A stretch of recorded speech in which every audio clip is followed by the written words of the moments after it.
Olá pessoal, bom dia! Aqui estamos novamente. A gente deu início na aula passada com relação já ao segundo bimestre, unidade 3 do seu livrinho didático. Tá? A partir de agora, a gente vai estar dando continuidade ao conteúdo abordado na aula anterior, das quais a gente falou de misturas. Né? Falamos de substâncias e falamos de misturas. Classificamos substâncias quando que ocorre o tipo de exemplos como substância e quando ocorrem misturas.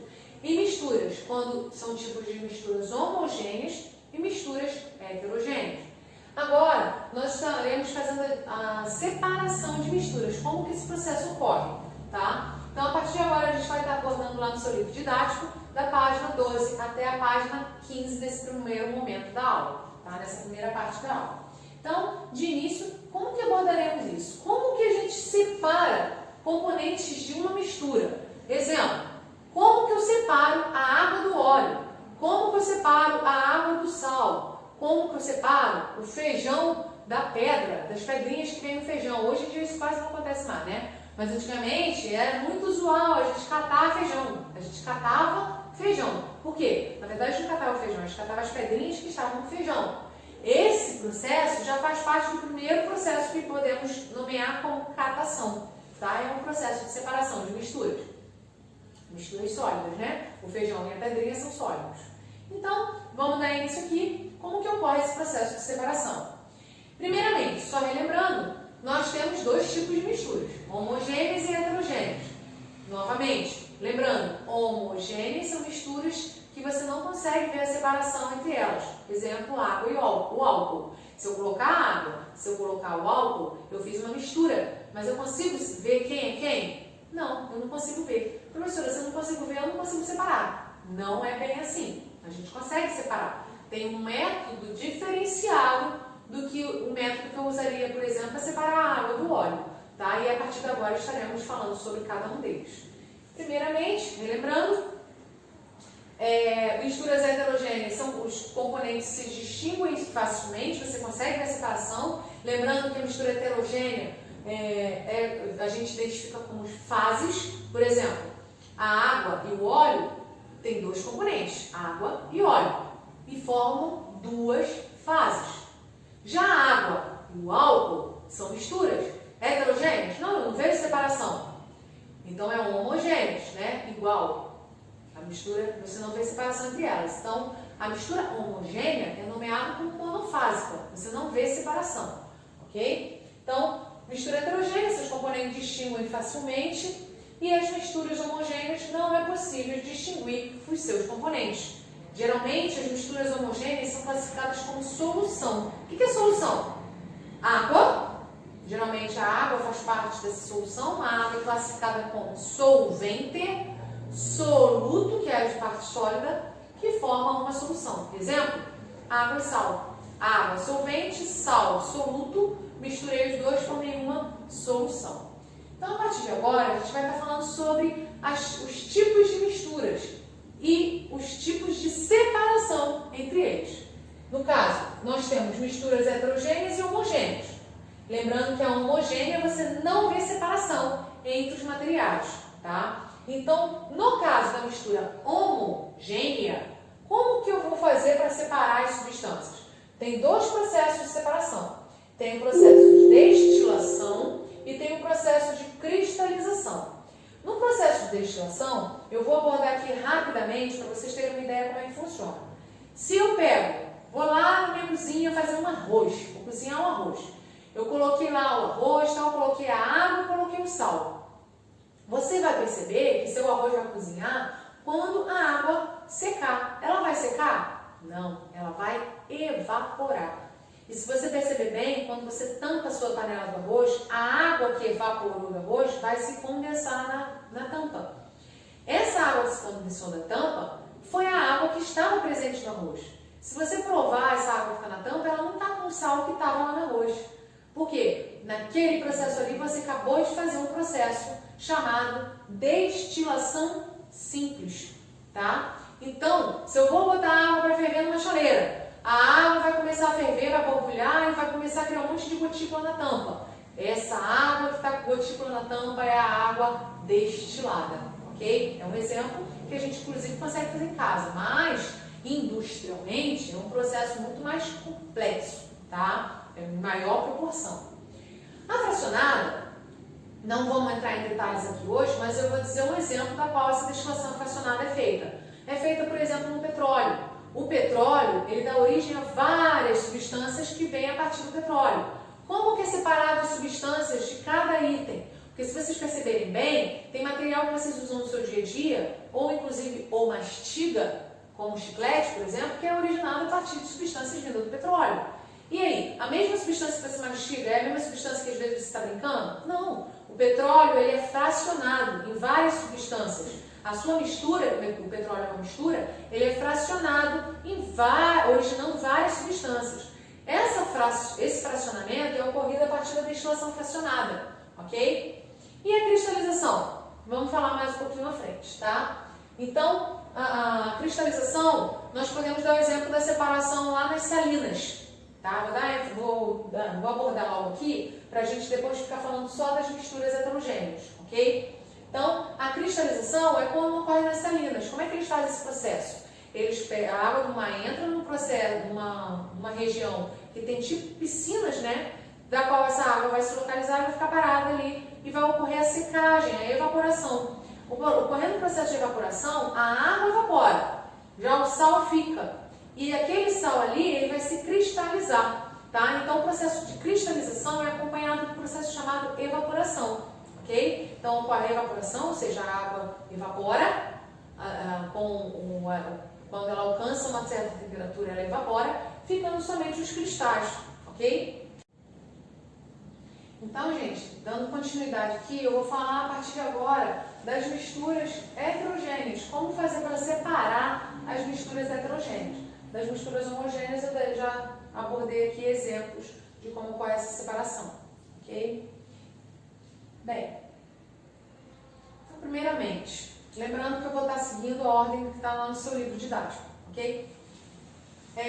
Aqui nós temos a água e a areia e o processo de separação. Se você misturar, colocar lá água, coloquei areia, misturei. Tem como separar essa água da areia? Tem.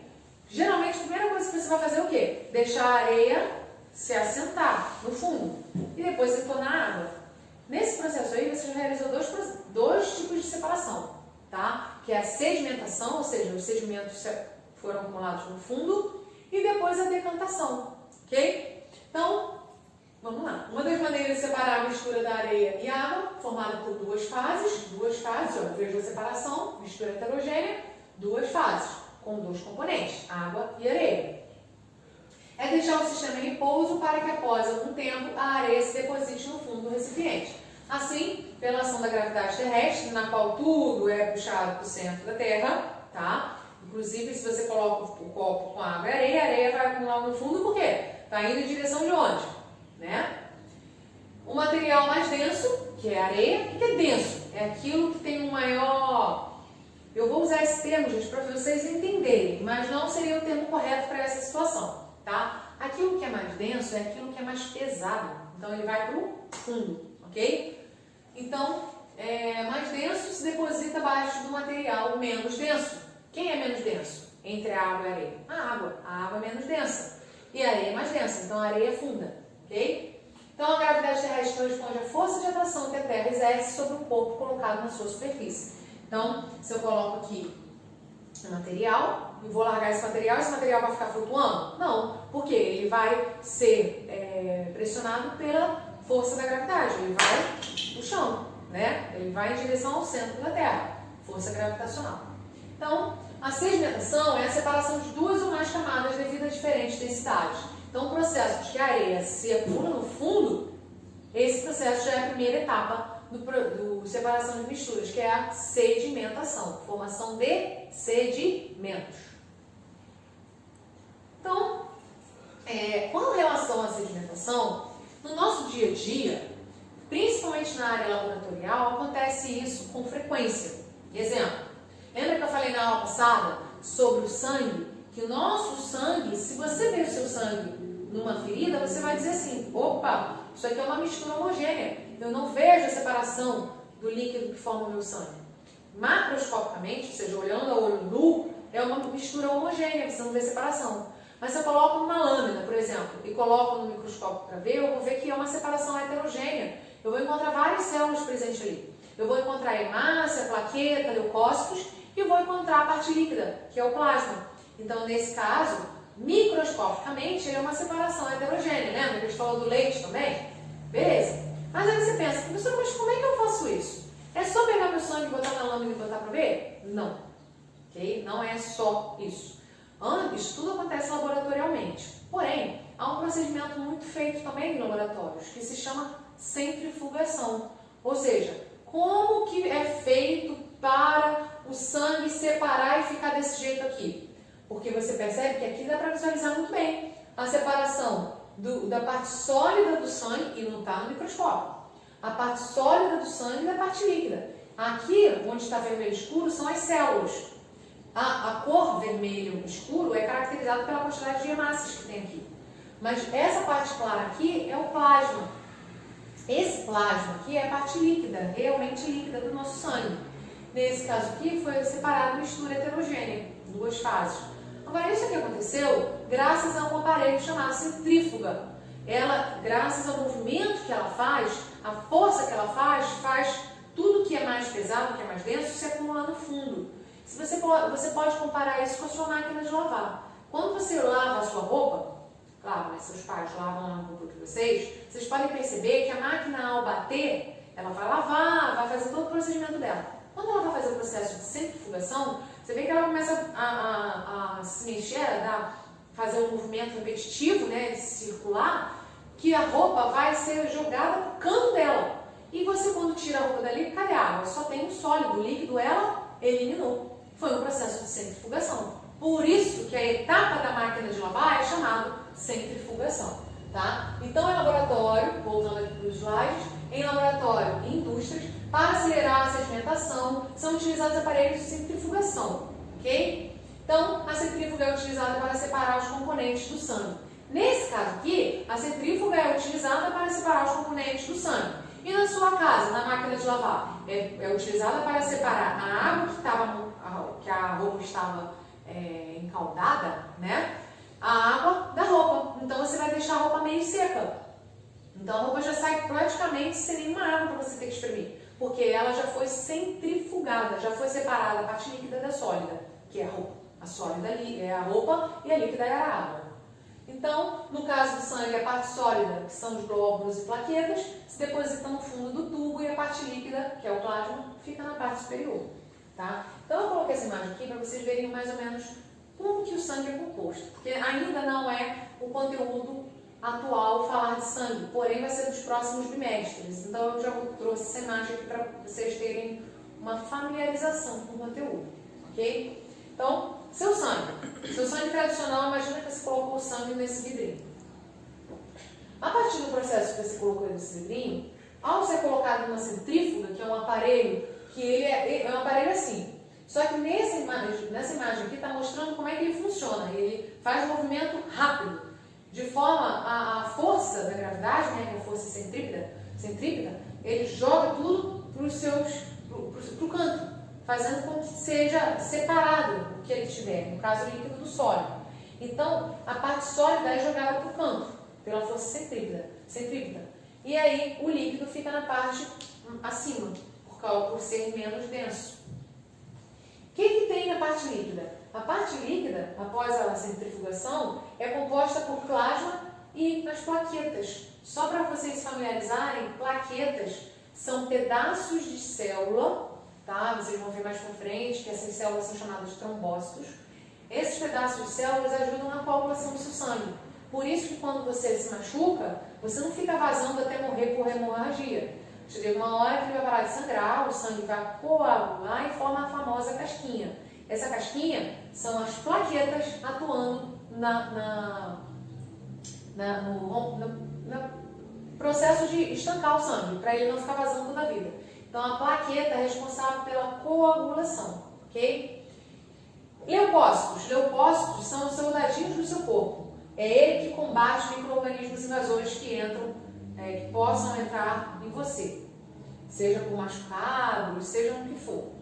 E as hemácias, vocês percebem que elas têm uma característica bem diferente das demais, elas são as que transportam oxigênio no seu corpo, tá? Então o nosso sangue, você já vê a importância do sangue para nós, ok? Por isso que ele circula em todo o teu corpo, para levar os soldados que combatem micro-organismos invasores, para coagular quando houver um rompimento de vaso sanguíneo, ou seja, do tecido também, e as hemácias que transportam tanto nutrientes daqueles que você come, que é para isso que você come, para poder nutrir seu corpo, quanto o oxigênio, tá? Então, basicamente, o sangue tem essa funcionalidade e quando a gente bota ele na centrífuga, é possível observar tudo isso em microscópio. Bom, beleza. Falamos então do processo chamado sedimentação, que separa sedimentos da parte líquida. Agora, nós temos outro processo de separação.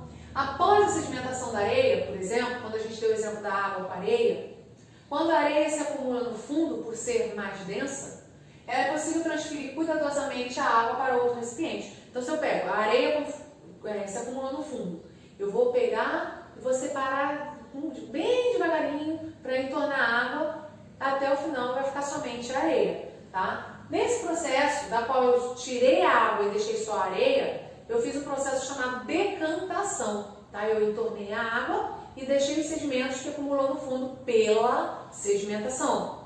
Então, geralmente, a sedimentação é a primeira etapa e a segunda etapa no processo de separação de mistura líquido e sólido vem acompanhada da decantação. Então, sedimentação, acúmulo de sedimentos.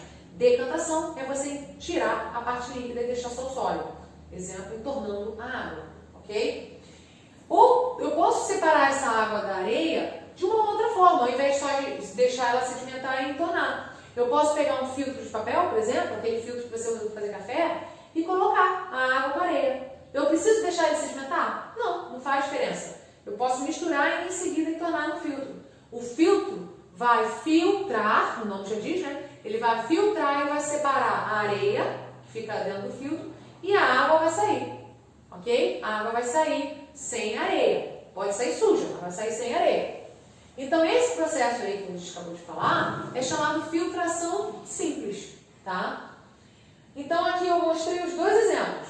Os dois exemplos que aqui no caso seria a decantação, tá? E aqui é usado um material chamado funil de decantação. Abordando o processo de decantação, eu tenho que falar dos dois. Tem decantação simples e a decantação realizada pelo funil de decantação. Como que acontece? Vamos supor, falei de uma mistura heterogênea formada por água e areia. E aí eu separo a água e a areia pela decantação. Beleza, vai se acumular no fundo e vou entornar. Tá. Ah, professora, mas eu posso filtrar também. Tá. Mas eu posso, nesse caso, fazer esses dois exemplos. Filtrar ou fazer decantação simples. Por quê? Líquido e sólido. Mas se eu falar que eu quero separar a água do óleo, você consegue fazer isso? Por quê? A água do óleo são dois líquidos, não é um líquido e um sólido, são dois líquidos. Nesse caso, são líquidos immiscíveis, né? São líquidos de densidades diferentes. Nesse caso, nós usamos um filtro que se chama filtro de decantação. Ele tem uma torneirinha aqui da qual eu abro e ele vai sair aquilo que é mais denso, que no caso seria a água, e o óleo vai se acumular na parte do funil, tá? Então vocês percebem aqui, ó, líquido menos denso, que é o óleo, então ele vai ficar em cima, e a água, que é mais densa. Então quem vai sair primeiro? A água. E o óleo vai ser separado dentro do funil de decantação, ok? Então, gente, nessa primeira parte, vocês vão ver lá no seu livro didático que tem um Fazendo Ciência. É outro, né? Porque na primeira parte do conteúdo da unidade 3, vocês também fizeram alguns experimentos e vai ser necessário que vocês façam isso em casa, tá? Porque já que a gente não está conseguindo fazer esses experimentos em sala, professora, mas a gente pode fazer quando voltar? Só que quando voltar, a gente já vai estar muito lá na frente, porque a previsão, a gente não tem ideia ainda. Então, eu preciso que vocês vão fazendo, são testes simples, que você pode fazer em casa. Então, façam para que vocês entendam as atividades que virão, tanto do hora de estudo, quanto as atividades do assunto relacionado nessa primeira etapa, ok? Então, ele dá exemplos aqui. O que você vai construir? Isso aqui, gente, você pode construir substituindo materiais que você tem em casa. tá? O que você vai usar? Primeiro, uma garrafa PET, quem tem garrafa PET, né? Quem não toma refrigerante ou toma suco de garrafa, você pode usar essa garrafa e recortar. A parte de baixo da garrafa você vai cortar no meio. A parte de baixo vai ser o suporte, a parte de cima é onde você vai usar como um funil, tá? Então você vai colocar areia grossa, areia fina. Ah, professora, não tem areia fina. Pode colocar areia grossa, gente. Isso aí, na verdade, você pode comprar em material de construção em pequena quantidade, um saquinho pequeno. Mas no quintal, geralmente a gente tem os dois tipos, tá? Tanto areia grossa quanto areia fina. Você pode substituir a areia fina, por exemplo, por terra, tá? E a areia grossa seria aquela, você pode usar aquela areia de obra, tá? Algodão, pequenos fragmentos limpos de rochas, pedras limpas. Água suja. A água suja você vai colocar nessa água, a sujeira seriam tipo pedaços de folhas que já caíram da árvore e está muito tempo aí no chão, entre outros. E aí você vai construir isso daqui. Qual é o procedimento? Você coloca a água suja para ver o processo de filtração que vai ocorrer aqui, tá? Ele vai ocorrer o processo aí e você vai observar essa separação de misturas. Aí lá na página 15 tem as atividades dessa primeira parte na página 14 e a parte dos questionamentos desse experimento que vocês vão fazer está na página 15. Aí ele pede para você identificar. O líquido passa rapidamente pelo conjunto de pedregulhos, areia e algodão? Você vai responder. Aí a letra B, a cor das gotas do líquido é igual ou diferente da mistura inicial? Ou seja, a cor da água estava meio marrom escuro e a água saiu marrom claro. Tá igual? Por quê? Você vai identificar. Letra C, o líquido obtido pode ser consumido? Você vai responder, pode ser consumido? Lembrando que a gente pode consumir água que está em condições de consumo, seria água potável. Nesse caso, a água potável, justifique sua resposta. Ok? Então, um detalhe importante aí, o conjunto de algodão, areia e pedregulho age como um filtro, pois permite a passagem da água, que é líquido, e retém a terra e as folhas, que é o sólido. A água da torneira, que em geral vem de rios ou lagos, também é separada por enormes filtros de areia. Então, nesse processo aí, você fez um tipo de separação de mistura chamada filtração, tá? Ah, professora, mas nas estações de tratamento de água eles fazem isso também, então essa água que é potável, muito cuidado. Nas estações de tratamento eles fazem isso, mas no final do processo eles têm uma etapa chamada cloração, da qual é colocado uma certa quantidade de cloro para matar os micro-organismos que nos causam, podem nos causar algum tipo de doença, ok? Então, muito cuidado, já até orientei vocês ali para poder conseguir fazer a questão C, tá? Então, gente, é isso, a gente encerra esse primeiro momento da aula aqui. Façam a atividade dessa página 15 que é o Fazendo Ciência, tá? Então, até a próxima aula. Saudades!